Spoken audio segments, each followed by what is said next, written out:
আসসালামু আলাইকুম। আমি এখন আপনাদের এই ত্রিকোণমিতিক অনুপাত 9.1 শ্রেণী নবম দশম শ্রেণীর 23 নম্বর অঙ্কের দিকে যাচ্ছি। 23 নম্বর অঙ্কটা প্রশ্নটা আছে কি যে কোসেক থিটা মাইনাস কট থিটা ইকুয়াল 4/3 হলে আমাকে cosec theta plus cot theta এর মান বের করতে বলছে। এই জন্য আমি ডাইরেক্ট লিখেছি, দেওয়া আছে কোসেক থিটা মাইনাস কট থিটা ইকুয়াল 4/3। তাহলে আমরা একটা জিনিস খেয়াল করি যে আমরা জানি কি জানি যে আমরা জানি হইল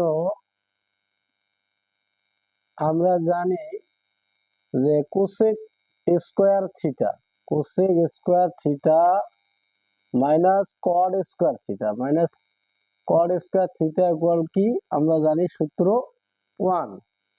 cosec square theta minus cot square theta equal 1 আমরা জানি এটা। তাহলে আমরা যদি এটাকে এ মনে করি যে এটা এ স্কোয়ার মাইনাস এটা বি স্কোয়ার, এ স্কোয়ার মাইনাস বি স্কোয়ার, তাহলে আমরা একটা সূত্র জানি এ স্কোয়ার মাইনাস বি স্কোয়ারের সূত্র, যে এ স্কোয়ার মাইনাস বি স্কোয়ার সমান লেখা যায় এ প্লাস বি ইন্টু এ মাইনাস বি। তাহলে আমরা কি করতে পারি যে cosec square theta minus cot square theta সমান আমরা জানি, তাহলে এ স্কোয়ার মাইনাস বি স্কোয়ারের সূত্র যদি প্রয়োগ করি তাহলে এ প্লাস বি ইন্টু এ মাইনাস বি ইন্টু এ মাইনাস বি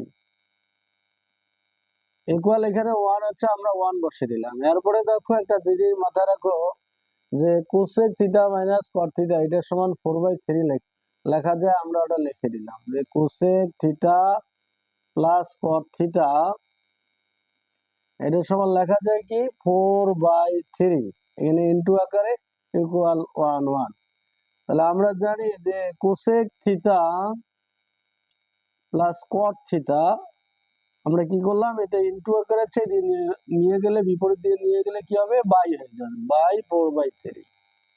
আমরা জানি বাইটাকে যদি আমরা গুণ করে দিই অর্থাৎ ইনটু করে দিই, নিচের সংখ্যাটা উপরে উপরের সংখ্যা নিয়ে নিচে, তাহলে cosec theta plus cot theta equal এটা 1 এর সাথে গুণ করলে 3/4, আর এটার মান আমাকে বের করতে বলছে, অর্থাৎ এটাই উত্তর। ধন্যবাদ।